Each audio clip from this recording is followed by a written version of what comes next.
उसकी ये हरकत मेरे लिए बिल्कुल गैर मुतवक्के थी। मैं सोच भी नहीं सकता था कि एक दुश्मन की मेरे कमरे में अचानक मौजूदगी और इसके बाद खौफनाक मुकालमों के तबादले का ये अजीबो-गरीब नतीजा निकलेगा। यही वजह थी कि मैं उसे पकड़ने के लिए उस जैसी फुर्ती का मुजाहिरा ना कर सका। मैं उसके अकब में लपका जरूर, मगर वो कमरे से निकलकर कॉरिडोर में भागता चला गया। अब मैं उसे छोड़ नहीं सकता था। मुझे उस ब्रीफकेस को हर कीमत पर हासिल करना था। जो कुछ भी था उस ब्रीफकेस में ही था। इस ब्रीफकेस के खो जाने का मतलब यह था कि मैं अपने अज़ाइम को भी खो देता। मेरा जूता कमरे में पड़ा था और मैं नंगे पांव उसके अकब में दौड़ रहा था। कॉरिडोर में हमारे दौड़ने से दम दम की आवाजें उभर रही थी। उस शख्स में काफी फुर्ती थी। हमारे दरमियान 9-10 फुट का फासला पैदा हो चुका था। मैंने सीढ़ियां उतरने और मेन गेट क्रॉस करने तक उस फासले को बरकरार रखा। ये शख्स अब होटल से निकलकर सड़क पर दौड़ रहा था। उसकी अच्छी खासी रफ्तार थी, लेकिन मैं भी इसी रफ्तार से उसके अकब में था। सड़क पर ट्रैफिक बहुत कम थी। पैदल लोग भी आ जा रहे थे।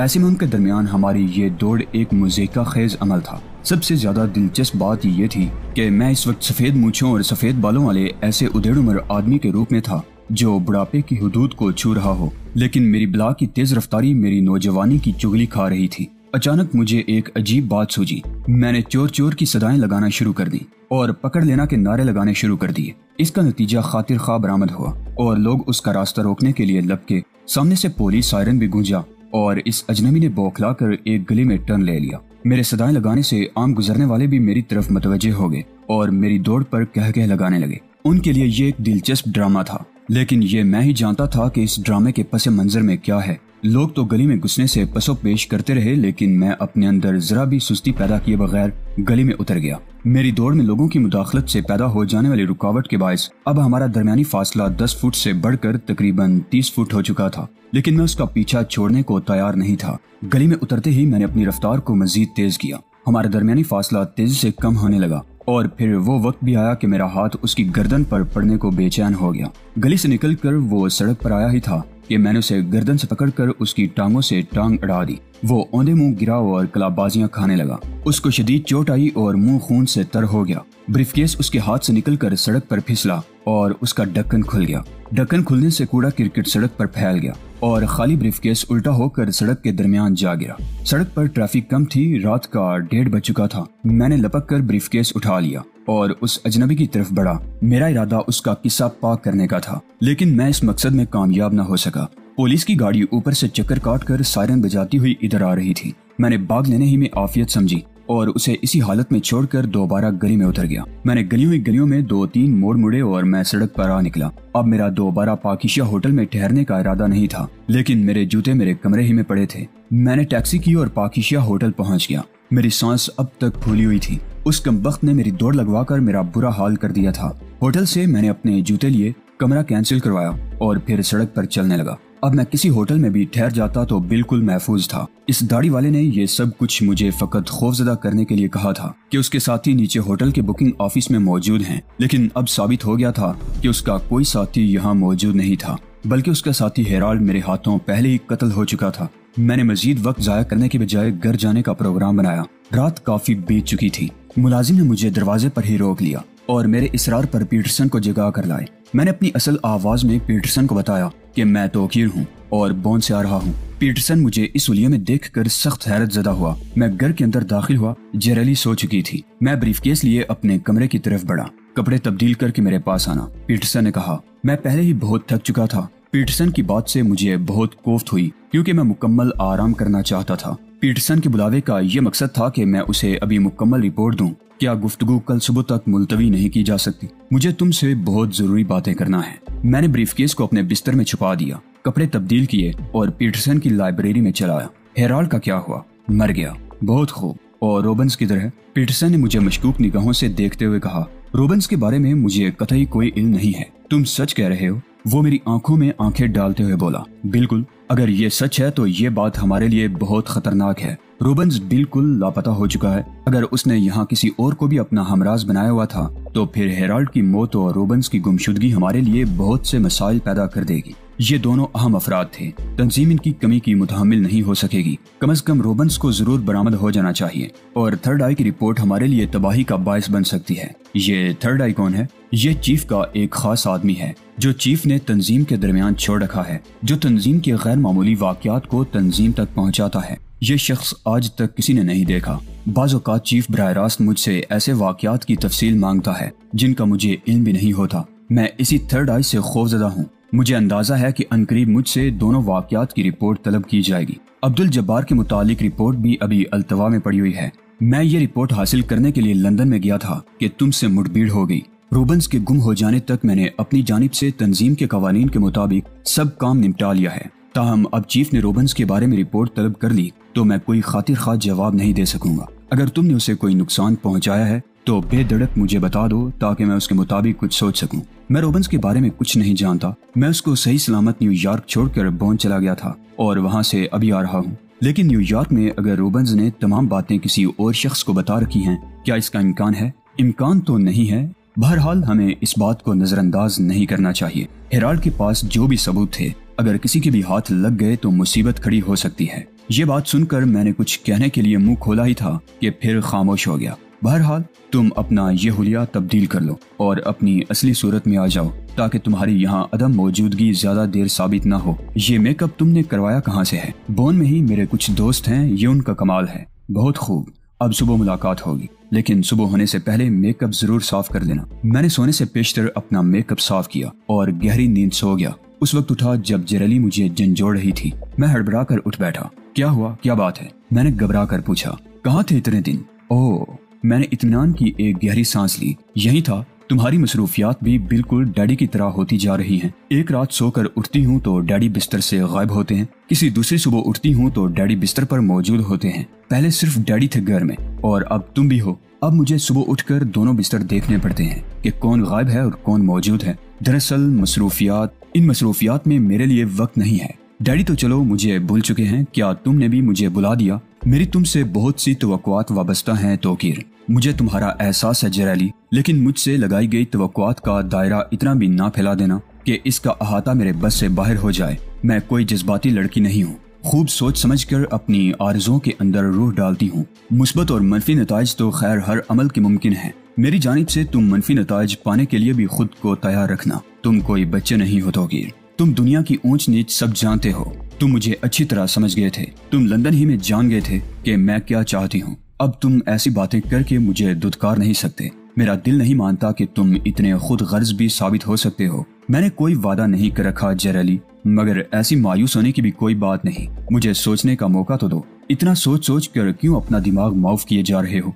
इसलिए कि मैंने आज तक किसी को धोखा नहीं दिया, खासकर उस शख्स को जिसका मुझ पर एतमाद हो। किसी के एतमाद को ठेस पहुंचाना मैं गुनाह अजीम समझता हूँ। मैं नहीं चाहता कि मैं एक बार तो किसी चीज का वादा कर लूं तो फिर मैं उससे मुनहरिफ हो जाऊं। क्या रुकावट है आखिर? क्या कोई और लड़की? क्या तुमने किसी से शादी का वादा कर रखा है? जेरेली का सवाल सुनकर आयशा का सरापा मेरी आंखों के सामने घूम गया।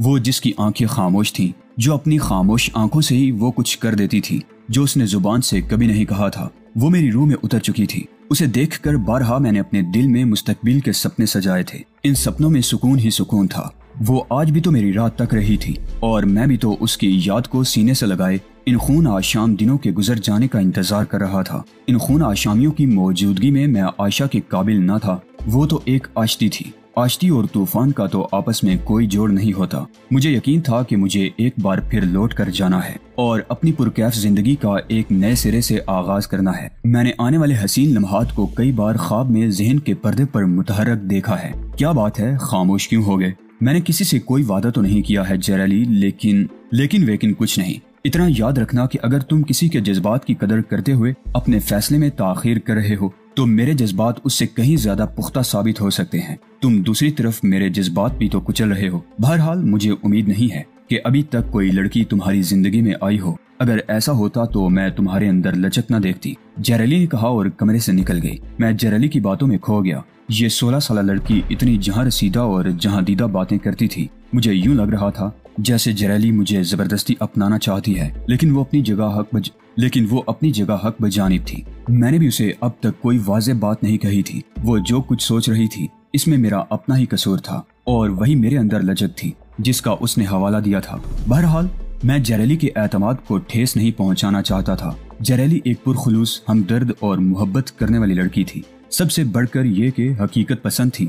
यही वजह थी कि मैं एक दोराहे पर आकर मुतज़ब्ज़ब हो गया था। अगले 15 दिन मैं बिल्कुल फारिग रहा। हेराल्ड के ब्रीफकेस से कोई काबिल जिक्र चीज बरामद नहीं हुई। बहरहाल इसमें डॉक्टर तनवीर का पैगाम, जमाल स्मिथ और प्रोफेसर जॉन के ऊट पटांग बयानात पर मुश्तमिल एक केस, दूसरे मुसल्ला गेट कीपर का वीडियो केस जिसमें यह बयान के इसको और इसके दूसरे साथी को तौकीर ने हलाक किया है। गर्ज ये कि मेरे और पीटरसन के खिलाफ एक अच्छा खासा केस तैयार किया हुआ था। मैं उनमें से कोई भी चीज पीटरसन के हवाले नहीं करना चाहता था। मैंने ये चीजें ब्रीफकेस का पैंदा उधेड़ कर हासिल की थी। उन दिनों पीटरसन बहुत घबराया हुआ रहा।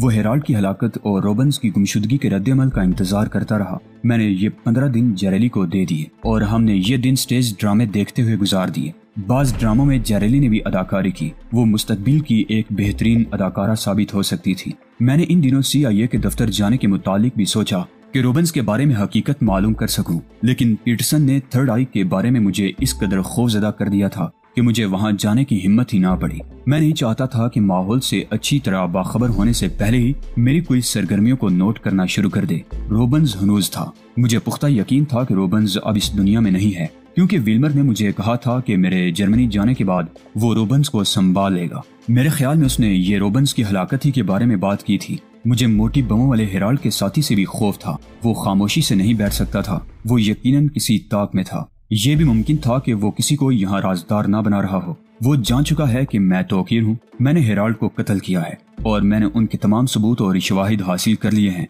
अब उसकी जानिब से रद्द-ए-अमल नागुज़ीर था और ये ठहराव किसी तूफान का पेश खैमा था। अक्सर पेशतर मुझे पीटरसन का खौफजदा चेहरा नजर पड़ जाता और मुझे यूं लगता जैसे हेराल्ड की रूह ने पीटरसन को परेशान कर रखा है। दीगर फिक्र की कोई बात नहीं है। मैं अपनी जिंदगी में ज्यादा से ज्यादा सुकून का मुतमनी था। मेरा इरादा था कि मजीद 1-2 माह इसी अंदाज में गुजार कर फिर डॉक्टर तनवीर की टो लगाने की कोशिश करूंगा। इतनी देर में तमाम किस्म के रद्द-ए-अमल भी खुलकर सामने आ जाएंगे, लेकिन सुकून से बैठना गालिबन मेरी किस्मत में नहीं लिखा था। ठीक 16वें दिन की बात है कि मैं जेरेली के साथ ग्रीन व्यू में बैठा था कि एक अजीब वाकया पेश आया। ग्रीन व्यू न्यूयॉर्क का एक छोटा सा रेस्तोरां है, लेकिन अपनी खूबसूरती और नफासत के लिहाज से बाज़ोक सयाहों की तवज्जो का मरकज है। इस रेस्तोरां का सबसे खूबसूरत हिस्सा इसका हौज है, जिसमें बड़ी बड़ी मछलियां वक्फे के बाद ऊपर उठती और 10-15 फुट तक बुलंद होकर दोबारा हौज में छलांग लगा देती हैं। इस हौज के इर्द गिर्द सब्जा फैला हुआ है और माहौल से लुत्फ अंदोज होने के लिए इस सब्जे पर मुख्तलिफ जावियों से सीटें बनाई गई हैं। यहाँ हर तरह शोखी और जवानी बिखरी रहती है। अक्सर लोग कॉफी या शराब यहीं मंगवा लेते हैं। हम यहाँ आइसक्रीम खाते हुए एक खलंडरी सी लड़की की हरकतों से लुत्फ अंदोज हो रहे थे। उसके हाथ में हल्की शैंपेन का गिलास था और उसके घूंट पीती हुई लड़खड़ाने की कोशिश कर रही थी। वो बेतहाशा हंस रही थी। सब लोग दिलचस्पी से उसकी जानिब मुतवज्जे थे। ये सब लोग जानते थे कि ये लड़की महज लोगों को महजूज करने के लिए ऐसा कर रही है। चुनांचे ये लड़की जब भी किसी के करीब से गुजरती, वो उसे धक्का देकर दूसरे पर गिरा देता। इस तरह उसका जिस्म लोगों के दरमियान बल खाता हुआ झूम रहा था। सबसे ज्यादा तवज्जो का मरकज उसका गिलास था, जिसे वो गिरने से बचाए रखने की कोशिश कर रही थी कि किसी तरह उसको धक्का देकर उसका गिलास उछाल दिया जाए। ज्यों ही उसे धक्का दिया जाता, वो बेतहाशा उठती हुई बल खाकर सीधी हो जाती। जेरेली भी उसकी हरकतों पर बेतहाशा हंस रही थी। अचानक किसी ने धक्का दिया और वो मुझ पर आ रही।